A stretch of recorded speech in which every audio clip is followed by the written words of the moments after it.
Flow ನೋಡ್ತು ಅಂತಂದರೆ ಖಂಡಿತ ಅನ್ಕೊಂಡಿದ್ವಿ ಈ ಸಲ ಟ್ರೋಫಿ ಗೆದ್ಬಿಡುತ್ತೆ ಕರ್ನಾಟಕ ಟೀಮು ಅಂತ ಅನ್ಕೊಂಡಿದ್ವಿ. ಬಟ್ ನೋಡಿ ಮ್ಯಾಮ್, ಸೆಮಿಫೈನಲ್ ಒಂದು ಹೆಜ್ಜೆ ಫೈನಲ್ಗೆ ಬಂದ್ಬಿಟ್ಟು ಸೋತೋಗ್ಬಿಟ್ರಲ್ಲ ಗುರು. ವಿದರ್ಭ ಮೇಲೆ ಸೋತೋಗ್ಬಿಟ್ರಲ್ಲ. ವಿದರ್ಭ ಮತ್ತೆ ಪ್ರೂವ್ ಮಾಡಿದ್ದಾರೆ ನಾವೇನಕ್ಕೆ ಕ್ವಾಲಿಟಿ ಟೀಮು, ಏನಕ್ಕೆ ಮೆಜಾರಿಟಿ ಆಫ್ ದ ಟೈಮ್ಸು ನಾವು ಕೂಡ ಬರ್ತೀವಿ ಫೈನಲ್ಸ್ಗೆ ಅಂತ ಮತ್ತೆ ಪ್ರೂವ್ ಮಾಡಿ ತೋರಿಸಿದ್ದಾರೆ. ನೋಡಿದ್ರು ಹೆಂಗಿದೆ ಅಂತ ಕಥೆಯಲ್ಲಿ ವಿದರ್ಭ ಟೀಮ್ದು. ಕರುಣ್ ನಾಯರು ಲಾಸ್ಟ್ ಸೀಸನ್ ವಿದರ್ಭ ಆಡಿದ್ರು, ಅಲ್ಲೂ ಹಾವಳಿ ಕೊಟ್ಟಿದ್ರು. ಈ ಕಡೆಯಿಂದ ನಮ್ಮ ಕರ್ನಾಟಕ ಟೀಮಿಗೆ ಬರ್ತಾರೆ. ಈ ಕಡೆಯಿಂದ ನೋಡಿ ಕರ್ನಾಟಕ ಟೀಮಲ್ಲಿ ಇದ್ದಂಥವ್ರು ರವಿಕುಮಾರ್ ಸಮರ್ಥ್ ನೋಡ್ತು ಅಂದರೆ ಇವಾಗ ಆ ಟೀಮ್ಗೆ ಹೋಗಿದ್ದಾರೆ, ವಿದರ್ಭ ಟೀಮ್ಗೆ. ಅವರೇ ನೋಡಿ ಆಟ ಉಳ್ಕೊಂಡು ಮ್ಯಾಚ್ನ ಮುಗಿಸಿದ್ದಾರೆ ಕರ್ನಾಟಕ ಅಗೇನ್ಸ್ಟು ಮೈಸೂರಿನ ಹುಡುಗ. ಕರ್ನಾಟಕ ಪ್ಲೇಯರ್ಗಳೇ ಕರ್ನಾಟಕಕ್ಕೆ ಎನಿಮಿ ಆಗೋಗ್ಬಿಟ್ರಲ್ಲ ಗುರು. ಒಂಥರ ಹಂಗೆ ಆಗ್ತೈತೆ ನೋಡಿ ಸೀನ್ ನೋಡ್ತು ಅಂತಂದರೆ. ಕರ್ನಾಟಕ ಪ್ಲೇಯರೇ ನಿಂತ್ಕೊಳ್ಳಿ ಹೊಡೆದ್ಬಿಟ್ಟು ಮುಗಿಸಿರೋದು. ಏನೋ ಗೊತ್ತಿಲ್ಲ ಏನಾಗಿತ್ತು ಅಂತ, ಚಾನ್ಸ್ ಸಿಕ್ಕಿಲ್ಲ ಅಂತ ಕಾಣಿಸುತ್ತೆ. ಅಂದರೆ ಕರ್ನಾಟಕ ಟೀಮ್ ಅದಕ್ಕೋಸ್ಕರ ವಿದರ್ಭಗೆ ಹೋಗಿ ಆಡಿದನೋ ಗೊತ್ತಿಲ್ಲ ಒಳಗಡೆ ಏನಾಗಿತ್ತು ಅಂತ. ರವಿಕುಮಾರ್ ಸಮರ್ಥ್ ಕರ್ನಾಟಕಕ್ಕೂ ಕೂಡ ಆಡಿರೋವಂಥ ಪ್ಲೇಯರು. ಇವತ್ತು ಮ್ಯಾಚ್ನ ಮುಗಿಸಿದ್ದು ಅವರೇನೆ 70+ ರನ್ಸ್ನ ಹೊಡೆದ್ಬಿಟ್ಟು. ಏನು ಗುರು ಅಮ್ಮನ ಆಡ್ತಾ ಇರೋವಂಥದ್ದು ಈ ವಿಜಯ್ ಹಜಾರೆ ಟ್ರೋಫಿಲಿ. Consistency at its best. 700+ runs, 5 century ಬೇರೆ ಬಂದೈತಲ್ಲ ಗುರು. 5 century. Last season Karun Nair 5 ಸೆಂಚುರಿನ ಹೊಡೆದಿದ್ರು. ಈ ಸೀಸನು ಅಮ್ಮನ್ ಅವ್ರು ಹೊಡೆದಿದ್ದಾರೆ ನೋಡಿ ವಿದರ್ಭಗೆ. ಅದನ್ನು ಲಾಸ್ಟ್ ಸೀಸನ್ ಕರುಣ್ ನಾಯರ್ ಅವರು ವಿದರ್ಭಗೆ ಹೊಡೆದಿದ್ರು 5 ಸೆಂಚುರಿನ. ಈ ಸೀಸನು ಅಮ್ಮನ್ ಅವರು ವಿದರ್ಭಗೆ 5 ಸೆಂಚುರಿನ ಹೊಡೆದಿದ್ರು. ಏನು ವಿದರ್ಭದವರು ಏನು ಎಲ್ಲ ವರ್ಷ 5 ಸೆಂಚುರಿ ಇಳಿಸ್ಬೇಕು ಅಂತ ಅನ್ಕೊಂಡಾರೋ ಒಬ್ಬ ಪ್ಲೇಯರು, ಗೊತ್ತಿಲ್ಲ. ಸೀನ್ ನೋಡ್ಕೊಂಡು ಅದೇ ಥರ ಕಾಣಿಸ್ತಾ ಇದೆ. ನಾವೆಲ್ಲ ಫಸ್ಟ್ ಬ್ಯಾಟಿಂಗ್ ಆಡಿದ್ದು 280 ಹೊಡಿತೀವಿ. 280 ವಿದರ್ಭ ಆಗಿರುವಂಥ ಬ್ಯಾಟಿಂಗ್ ಯೂನಿಟ್ಗೆ ನಾವು 300 ಮೇಲೆ ಹೊಡಿಲೇಬೇಕಾಗಿತ್ತು. ಬ್ಯಾಟಿಂಗಲ್ಲಿ ಒಂದು ಸ್ವಲ್ಪ ನಾವು ಕೊಲಾಪ್ಸ್ ಆದ್ವಿ ಅಂತ ಹೇಳ್ಬೇಕು. ಯಾಕಂದರೆ ಓಪನಿಂಗ್ ಪೇರಿಂದ ರನ್ನೇ ಬಂದಿಲ್ಲ ಅಲ್ಲಿ. ಮಯಾಂಕ್ ಅಗರ್ವಾಲ್ ಮತ್ತು ದೇವದತ್ ಪಡಿಕ್ಕಲ್ ಇಬ್ಬರು ಕೂಡ ಬೇಗನೆ ಔಟ್ ಆಗಿದ್ದು. ಮಯಾಂಕು ಸಿಂಗಲ್ ಡಿಜಿಟು, ಈ ಕಡೆ DDPನೂ ಕೂಡ 4 ರನ್ಗೆ ಔಟ್ ಆಗಿದ್ದು. ಯಾವತ್ತೂ ಕೂಡ ಔಟ್ ಆಗಿರಲ್ಲ ಅಷ್ಟು ಬೇಗ. ಅಂದರೆ ಈ ವಿಜಯ್ ಹಜಾರೆ ಟ್ರೋಫಿಲಿ DDP ನೋಡಿ ಸೆಮಿಫೈನಲಲ್ಲಿ ಬೇಗ ಔಟ್ ಆಗಿದ್ದು.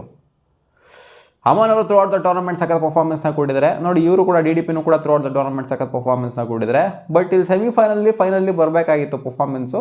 ಆಡಿದ್ರು ಪರವಾಗಿಲ್ಲ, ಡಿಸೆಂಟಾಗಿ ಆಡಿದ್ರು. ಕ್ವಾರ್ಟರ್ ಫೈನಲಲ್ಲಿ ಮುಂಬೈನ ಹೊಡೆದ್ಬಿಟ್ಟು ಬಂದ್ಬಿಟ್ಟು ಇಲ್ಲಿ ವಿದರ್ಭ ಮೇಲೆ ಸೋತೋಗ್ಬಿಟ್ವಲ್ಲ ಗುರು. DDPಯಿಂದ ಸ್ಕೋರೇ ಬರಲಿಲ್ಲ. ಈ ಮ್ಯಾಚ್ ಬೇಕಾಗಿತ್ತು ಸ್ಕೋರು, ಅದು ಬರಲಿಲ್ಲ.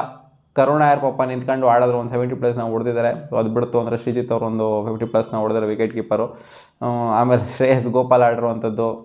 ಜೊತೆಗೆ ಈ ಕಡೆಯಿಂದ ಅಭಿನವ್ ಮನೋಹರ್ ಒಂದು 20+ ಹೊಡೆದಿದ್ದಾರೆ. ಜೊತೆಗೆ ಒಂದು 17 ರನ್ನ ಹೊಡೆದಿದ್ದಾರೆ ವಿಜಯ್ ಕುಮಾರ್ ವೈಶಾಖಲ್ ಬಾಟಮಲ್ಲಿ ಬಂದು. ಸೊ ಎಲ್ಲರ ಕಲೆಕ್ಟಿವ್ ಪರ್ಫಾರ್ಮೆನ್ಸಿಂದ 280 ರನ್ ತಲುಪ್ತಾ ಇದ್ದಂಗೆ ಈ ಕಡೆಯಿಂದ ಎಂಥ ಒಳ್ಳೆ ಪಾರ್ಟ್ನರ್ಶಿಪ್ ಗುರು ಬಿಲ್ಡ್ ಆಗಿದ್ದದು.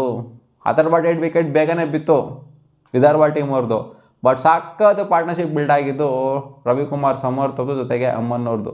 ಇಬ್ಬರು ನಿಂತ್ಕೊಂಡವರು ಅಲ್ಲಿ ಆಡಲಿಲ್ಲ.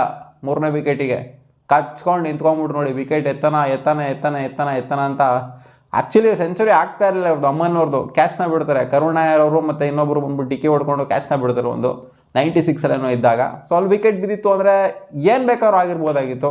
ಬ್ಯಾಕ್ ಟು ಬ್ಯಾಕ್ ವಿಕೆಟ್ಸ್ ಬಿದ್ದಿತ್ತು ಅಂತಂದರೆ ರೆಸ್ಟ್ರಿಕ್ಟ್ ಆಗಿರ್ಬೋದಾಗಿತ್ತು. ಬಟ್ ಹೊಡಿತಾ ಇದ್ರು. ಅಷ್ಟರಲ್ಲಿ ಆಲ್ರೆಡಿ ಮ್ಯಾಚ್ ಸೆಟ್ ಆಗಿತ್ತು. ವಿಕೆಟ್ ಎತ್ತಿತ್ತು ಅಂದರೆ ಇನ್ನು ಒಳಗಡೆನೇ ಎತ್ತಬೇಕಾಗಿತ್ತು. ದೊಡ್ಡ ಪಾರ್ಟ್ನರ್ಶಿಪ್ ಬೆಳೆಯೋದಕ್ಕೆ ಬಿಡಲೇಬಾರ್ದಾಗಿತ್ತು. ಸೊ ಯಾವ ವಿಕೆಟ್ ಎತ್ತುವಂಥ ಒಂದು ಸೀನೇ ಕಾಣಿಸ್ಲೇ ಇಲ್ಲ. ಅಷ್ಟು ಸಖತ್ತಾಗಿ ಆಡಿದ್ದು ವಿದರ್ಭ ಟೀಮ್. ಅವರು ಡಿಸರ್ವಿಂಗ್ ಇದ್ದರು ಖಂಡಿತ ಫೈನಲ್ಗೆ ಕ್ವಾಲಿಫೈ ಆಗೋದಕ್ಕೆ. ಇವಾಗ ಕ್ವಾಲಿಫೈ ಆಗಿದ್ದಾರೆ ಅಷ್ಟೇ, ನಮಗೆ ನಸೀಬಿಲ್ಲ ಅಂತ ಅನ್ಕೊಬೇಕು. ಬಟ್ ಆದರೂ throughout the tournament Karnataka team league ಸ್ಟೇಜಲ್ಲಿ ಏನು ಸಖತ್ತಾಗಿ ಪರ್ಫಾರ್ಮ್ ಮಾಡಿದ್ದಾರೆ ಅಂತಂದರೆ ಅಷ್ಟು ಸಖತ್ತಾಗಿ ಲೀಗ್ ಸ್ಟೇಜಲ್ಲಿ ಪರ್ಫಾರ್ಮ್ ಮಾಡಿದ್ರು. ಡಾಮಿನೇಟ್ ಮಾಡಿಬಿಟ್ರು ಗುರು ಲೀಗ್ ಸ್ಟೇಜಲ್ಲಿ.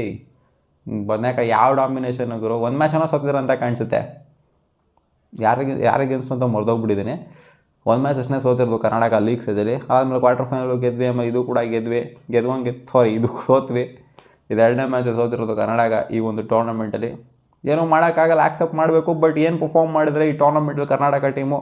ಆ ಸಯಾದ್ ಮುಷ್ತಾಕ್ ಅಲಿ ಅಷ್ಟೊಂದು ಅಜೀಬ್ ಆಗಿಬಿಟ್ಟು, ಅಂದರೆ ಈ ವರ್ಷ ಹೇಳ್ತಾ ಇರೋದು, ಈ ವರ್ಷ ಈ ಸೈಕಲ್ ಸಿಕ್ಕಾಪಟ್ಟೆ ಅಜೀಬ್ ಆದ್ವಿ. ಯಾಕಂದರೆ ನಾವು ಒಂಥರ ಟೀಮ್ನಿ ಕೂಡ ಬರಲ್ಲ. ಆ ಥರ ಅಜೀಬಾಗಿ ಸೋತೋಗ್ಬಿಡ್ಬೇಡಿ ಸಯಾದ್ ಮುಷ್ತಾಕ್ ಅಲಿ ಟೂರ್ನಮೆಂಟಲ್ಲಿ. ಆ ಥರ ಹೀನಾಯ ಸೋಲುಗಳು ಆದಮೇಲೆ ಈ ಥರ ರಿಕವರ್ ಆಗಿರುವಂಥ ಕರ್ನಾಟಕ ಟೀಮ್ ನೋಡ್ತು ಅಂದರೆ ಸೆಮಿಫೈನಲ್ಗೆ ಬಂದಿದ್ದೀವಿ ಅಂತಂದರೆ ಖಂಡಿತ ಖುಷಿ ಪಡಲೇಬೇಕು. ಎಫರ್ಟ್ಸ್ ಹಾಕಿದ್ದಾರೆ ಬಾಯ್ಸು. ಬಟ್ ಇವತ್ತು ನಮ್ಮ ಕಡೆ ಇರಲಿಲ್ಲ ಅಷ್ಟೇ ದಿನ. ಮೇಯ್ನಾಗೆ ನಾವು ಎಕ್ಸ್ಪೆಕ್ಟೇಷನ್ ಇಟ್ಕೊಂಡಿದ್ದು DDP ರನ್ ಹೊಡಿತಾರೆ ಅಂತ. ಅವ್ರು ಸಿಂಗಲ್ ಡಿಜಿಟ್ ಜಸ್ಟ್ 4 ರನ್ಗೆ ಔಟ್ ಆಗಿದ್ದರಿಂದ ಕರ್ನಾಟಕ ಬ್ಯಾಟಿಂಗಲ್ಲಿ ಸ್ವಲ್ಪ ಮುಂದಕ್ಕೆ ಹೋಗೋಕ್ಕಾಗಲಿಲ್ಲ. 300+ ಹೊಡಿಬೇಕಾಗಿದ್ದು ನೋಡಿ. ನಾವು ಆಲ್ ಔಟ್ ಆಗ್ತೀವಿ. ನಾವು ಲಾಸ್ಟ್ ಓವರೇ ಆಗಿರ್ಬೋದು, ಬಟ್ ಆಲ್ ಔಟ್ ಆಗ್ತೀವಿ ನಾವು. ಇನ್ನೂ ನಮ್ಮಲ್ಲಿ ಇತ್ತು, ಹೊಡೆಯುವಂಥ ಕೆಪಬಿಲಿಟಿ ಇತ್ತು. 300 ಮೇಲೆ ಹೊಡಿಬೇಕಾಗಿತ್ತು. ಟೋಟಲ್ ನೋಡ್ತಂದರೆ ತುಂಬ ಚಿಕ್ಕದು ಅಂತ ಅನ್ನಿಸ್ಬಿಡ್ತು. ವಿದರ್ಭ ಟೀಮಿಗೆ. ಅದಕ್ಕೆ ನಿಧಾನಕ್ಕೆ ಟುಕು ಆಡ್ಕೊಂಡೇ ಆರಾಮಾಗಿ ತಿಳಿಸೋದು. ಏನು ಅಗ್ರೆಸಿವ್ ಅಪ್ರೋಚಲ್ಲಿ ಏನು ಆಡಬೇಕಾಗಿಲ್ಲ, ಏನು ಅಂಥ ಸ್ಕೋರ್ ಏನು ಬೇಕಾಗಿಲ್ಲ ವಿದರ್ಭ ಟೀಮಿಗೆ ಇರೋಂಥ ಬ್ಯಾಟಿಂಗಿಗೆ. ನಿಮಗೆ ಅನಿಸ್ತು ಕರ್ನಾಟಕದ ಪ್ಲೇಯರನ್ನೇ ಗುಣ ಇಟ್ಟಿರೋದು ನಮ್ಮ ಕರ್ನಾಟಕ ಟೀಮಿಗೆ, ಅದೇ Ravikumar Samarth? Comment section comment ಮಾಡಿ ತಿಳಿಸಿ. ಬಾ.